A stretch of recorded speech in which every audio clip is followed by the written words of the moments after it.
Assalamualaikum, my name is Puteri Zanariah Binti Mama Ali and my matric number is 046299, and today I would like to present about the obligation and challenges of the government to protect the right of internally displaced person.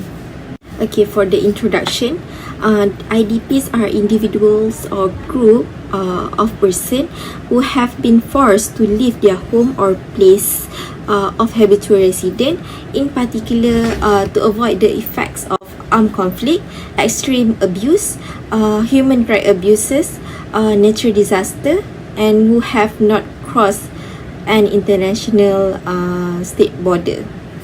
For the first right is freedom of movement.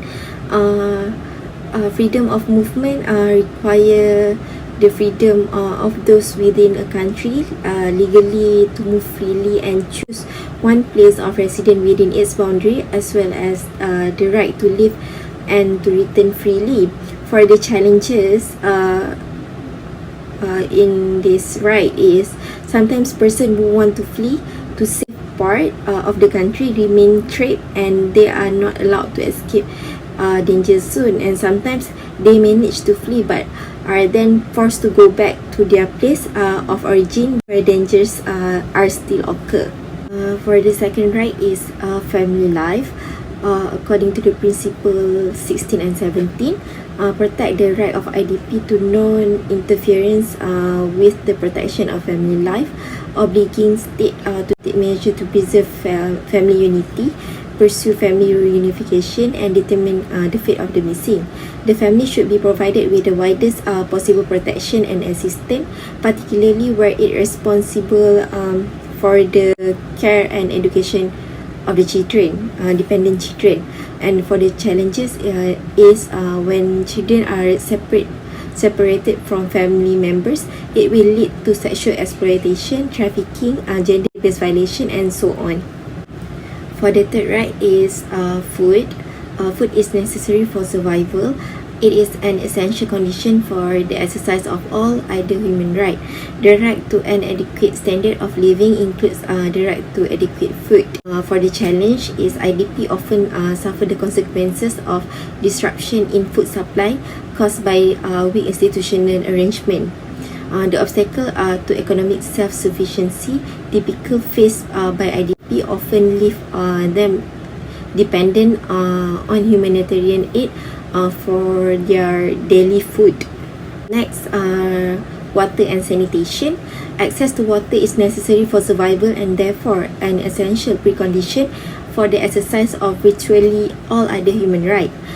In situation of displacement, state must make special effort to provide adequate water facility and service to internally displaced persons, whether they are located in camps or dispersed in urban or rural area.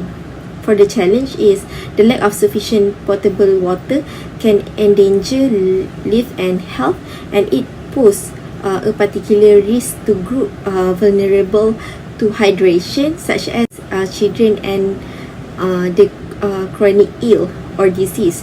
When water supply exists, they may not be of sufficient quality to guarantee safe consumption. Next is the right of basic shelter and adequate housing.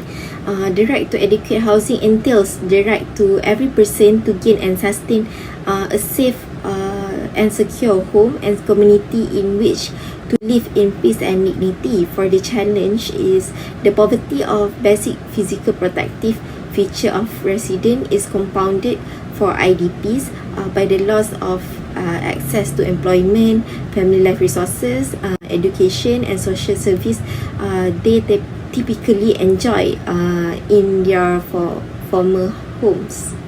The last right is the right to health.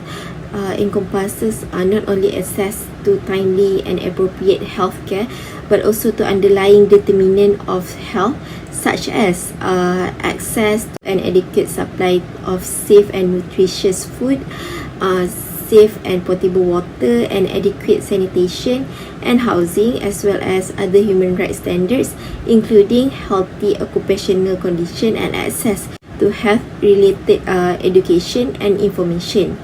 For the challenge, IDPs generally lose access to medical facilities, goods and services.